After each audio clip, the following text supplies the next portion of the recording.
universidad se transformara y fuera universidad pública. Se requería esa voluntad, además del convenio de aportes y además del estudio socioeconómico.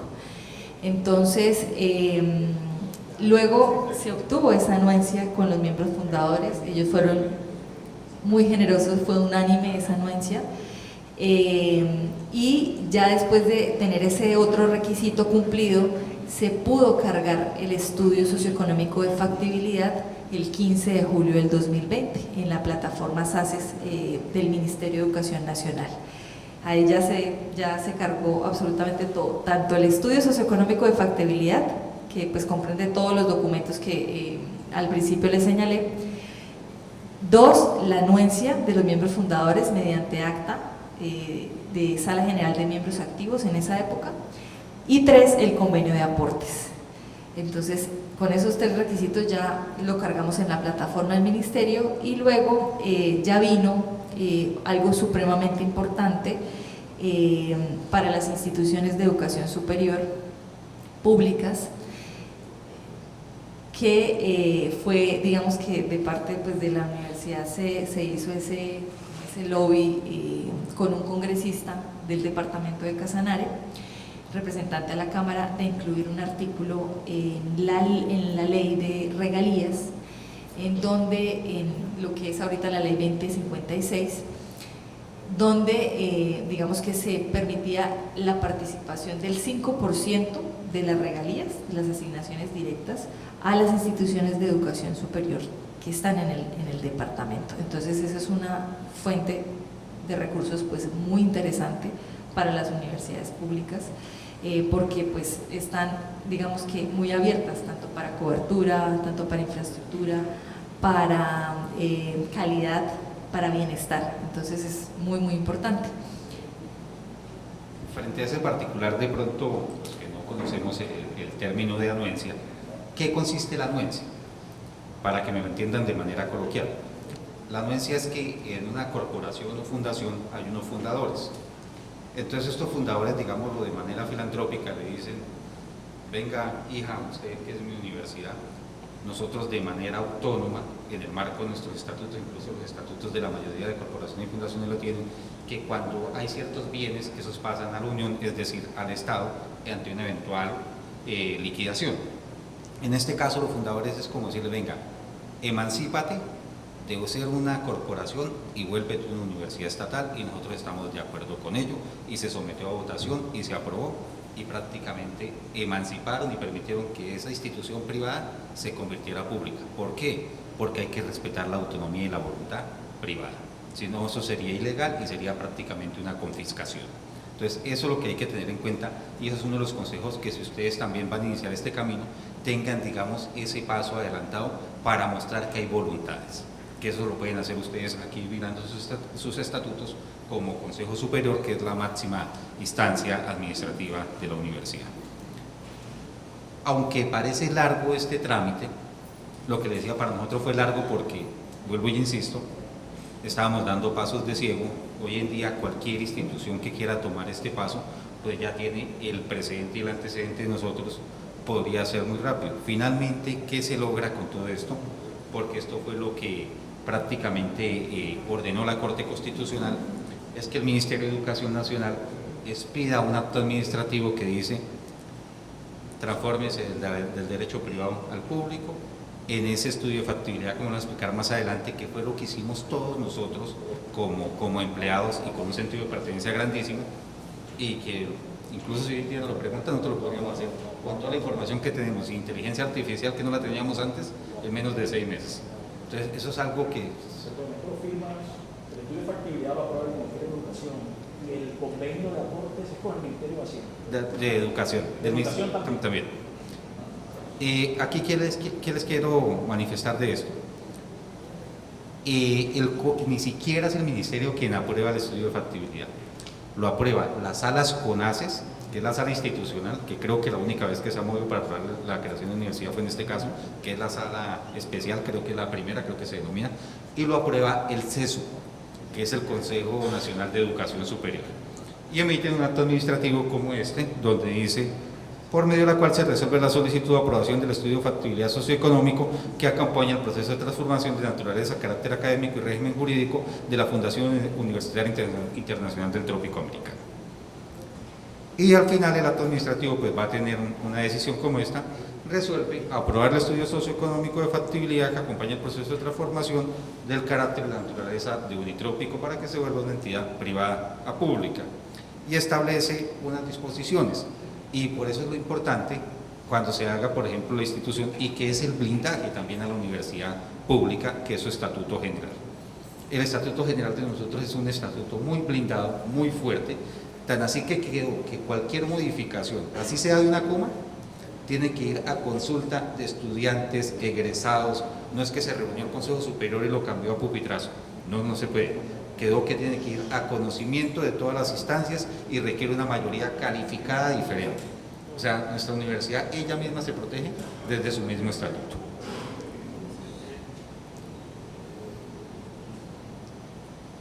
Aquí podemos ver temas tan básicos. Aquí les digo algo: nosotros nos desprendimos del proceso, nosotros queríamos que saliera, y por cosas de mi Dios, el mismo ministerio determinó que el representante legal de la fundación que se transformaba continuara en la transitoriedad de la pública, es decir, el señor rector que venía de la privada terminó su periodo para que fue elegido en la privada, lo terminó en la pública, y vivimos prácticamente pues todo ese proceso de transformación.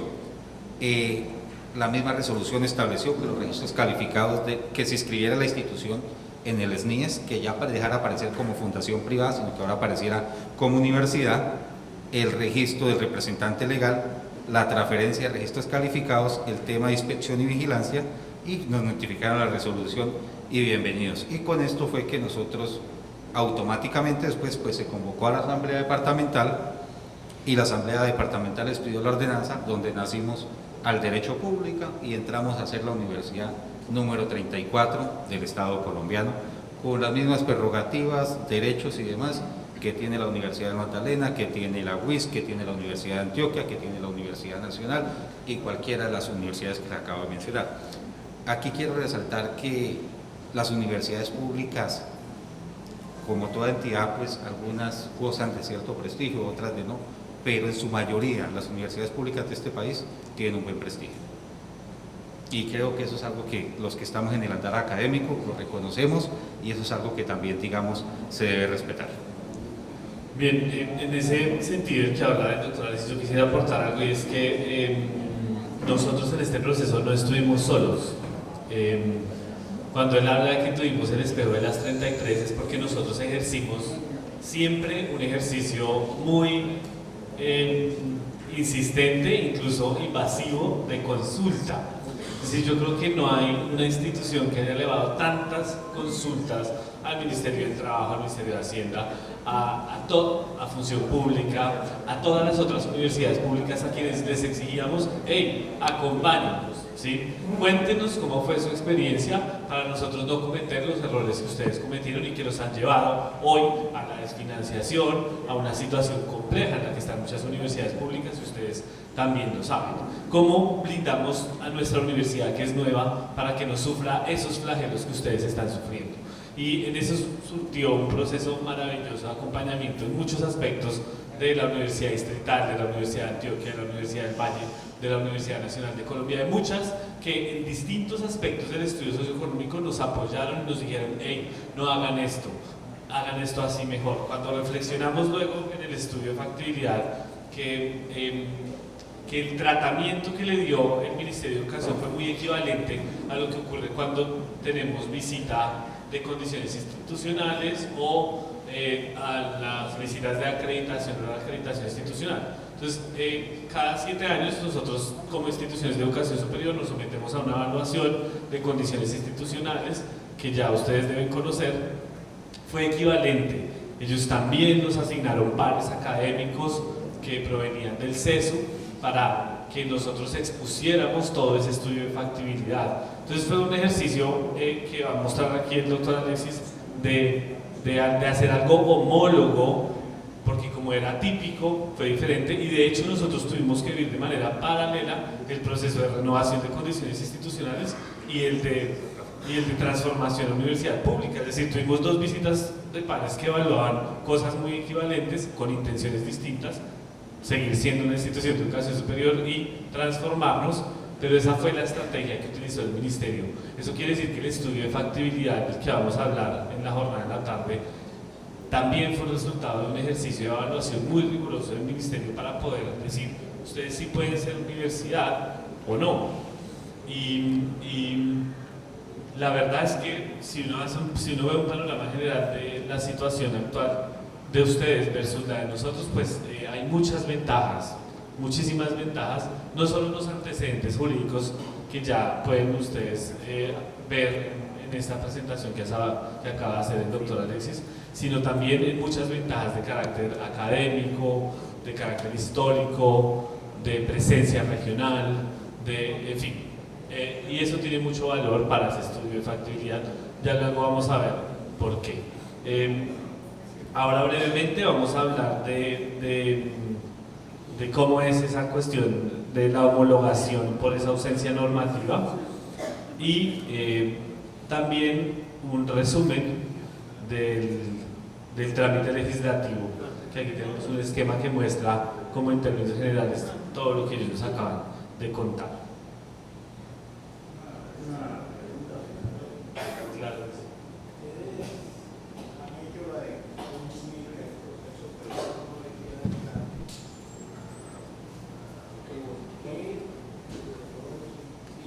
Creo que hay una omisión, es por qué la fundación privada Unitrópicos hizo crisis. Fue un problema económico, un problema de producción, un problema de mercado. ¿Por qué hicieron crisis? En tal sentido que tuvieron que volverse públicas para sobrevivir. Eso no me queda claro. Por dos razones. La primera, por el entuerto jurídico que teníamos, que no sabíamos qué éramos, porque en su fundación había participación pública y privada. Nos catalogábamos para todo, para privado, para el Ministerio de Educación, pero en ciertos aspectos algunos entes de control nos estábamos viendo como público, y como le mencionaba, en 2015 el Consejo de Estado dijo, intervenga en esa universidad porque no puede ser una fundación de participación mixta. O sea, era oficializarnos o privatizarnos al 100%, pero teníamos que tomar alguna de las salidas. Y también el tema económico, la situación que es digamos, no sé si es muy similar, es que nosotros ya no teníamos con qué pagar la nómina la estábamos pagando con créditos de bancos. Entonces también fue una de las razones que nos llevó a esa oficialización. No sé si con eso respondo su pregunta. Y la más importante, el sentido de pertenencia de que queríamos nuestra universidad pública también, porque se los digo aquí, le hablo de pronto con sentido llanero. Nosotros los casanareños y los de Arauca pues fuimos los precursores de la libertad de este país, y nosotros nunca se nos reconoció, y tenemos una deuda histórica que tristemente éramos de los 7 departamentos que hay en el país, hoy en día quedan 6 porque nos salimos del listado, que no teníamos una universidad pública. Esa también fue otra de las razones importantes que nos culminó a batallar esto. Listo. Entonces, el Ministerio de Educación no cuenta con mecanismos o no contaba con mecanismos legales para acompañar la transformación de una institución de educación superior privada a una oficial. ¿Por qué? Porque pues no estaba previsto en la Ley 30 de 1992. El parágrafo del artículo 57 y 58 disponen que las universidades estatales u oficiales que no tengan el carácter académico de universidad serán catalogados como establecimientos públicos. Pero, ¿qué exige entonces la Ley 30 del 92 para crear una institución pública? Para crear, no para transformar. Que se cree por una norma legal o de otra jerarquía autorizada, ya sea por una ley o por una ordenanza o por un acuerdo municipal. Si no es una universidad, ya sabemos que es un establecimiento público. Debe presentar un estudio socioeconómico de factibilidad que sea aprobado por el Ministerio de Educación Nacional y tiene que contar con el concepto favorable del CESU, que es el Consejo Nacional de de educación superior.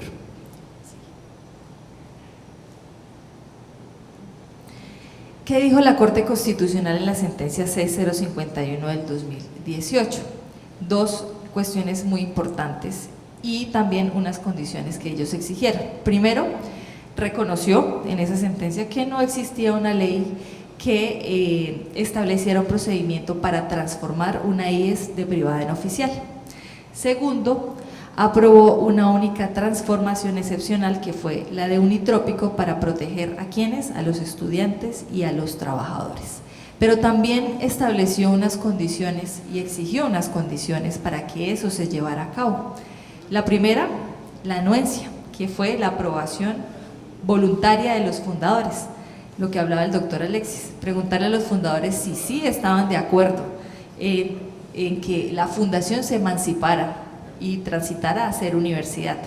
Esa voluntad, la anuencia, la primera condición exigida.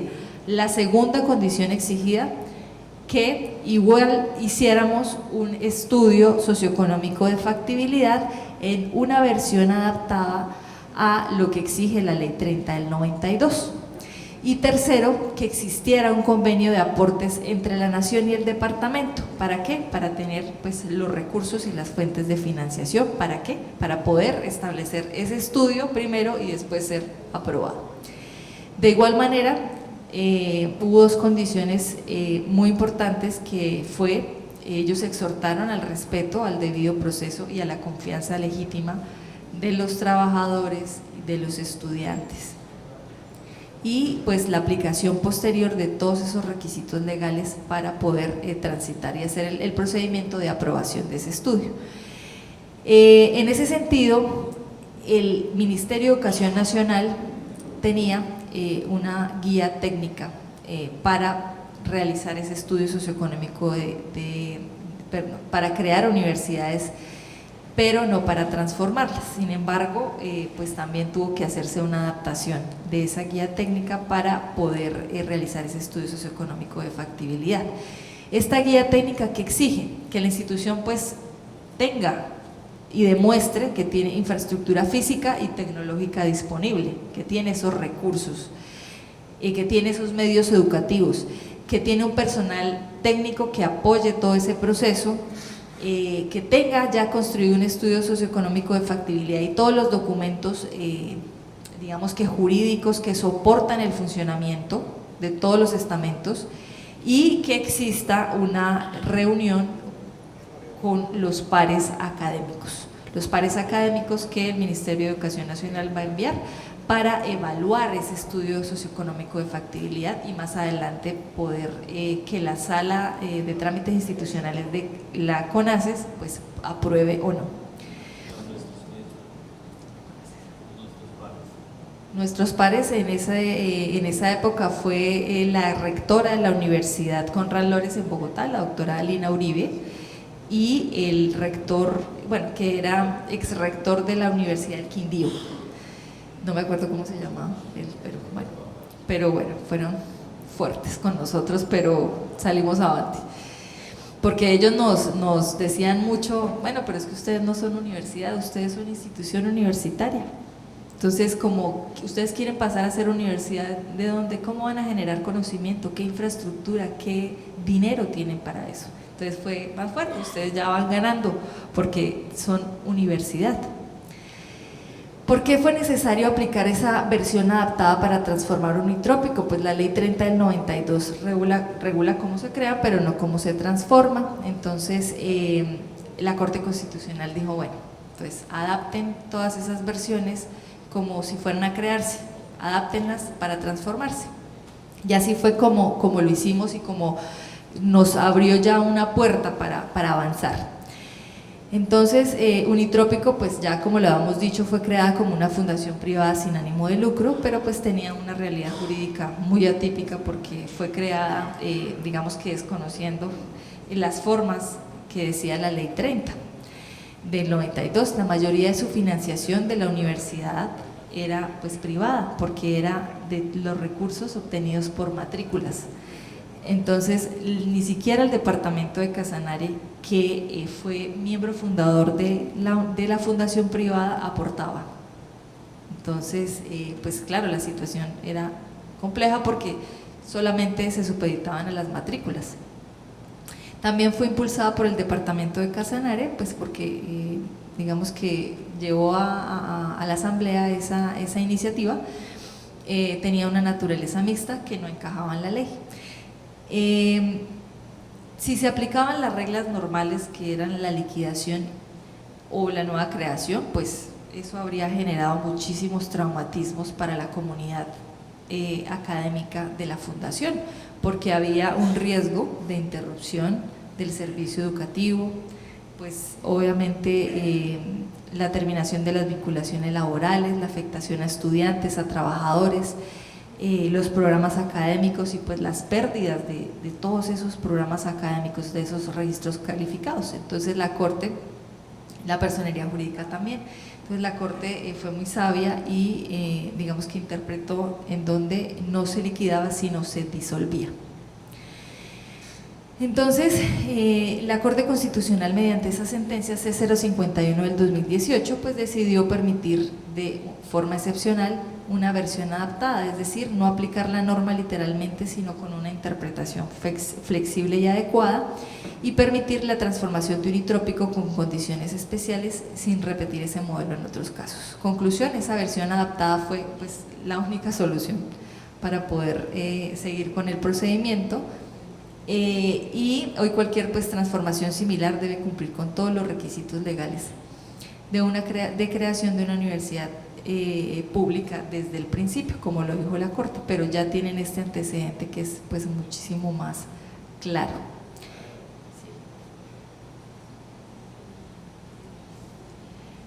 El Ministerio de Educación Nacional, entonces ya después de lo que nos dijo la Corte Constitucional en esa sentencia, ya nos dijo, bueno, estos son los pasos importantes para tener en cuenta en el estudio de factibilidad como una versión adaptada.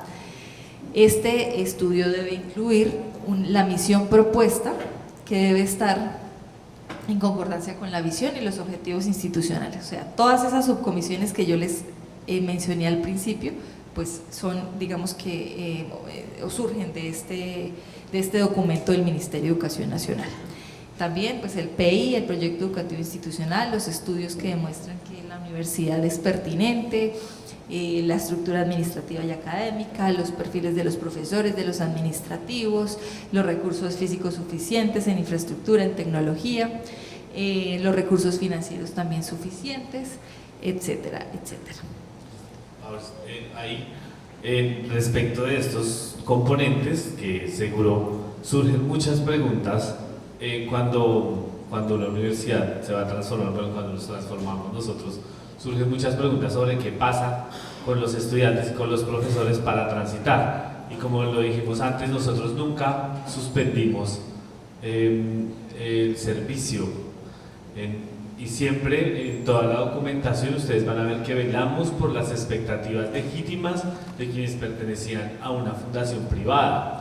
Es decir, siempre buscamos que todos los procesos de transición velaran por los derechos de los trabajadores y de los estudiantes de la fundación privada, para que ese tránsito que duró un día no tuviera o no generara de manera abrupta un cambio en las condiciones de las personas que trabajan y que estudian en esa institución. Eso fue como lo más importante de ese día cero que le llamábamos nosotros, y que para llegar ahí pues tuvimos que surtir todo ese trámite legislativo que acabamos de ver en términos generales y que nos va a resumir el doctor Alexis, para terminar entonces con este primer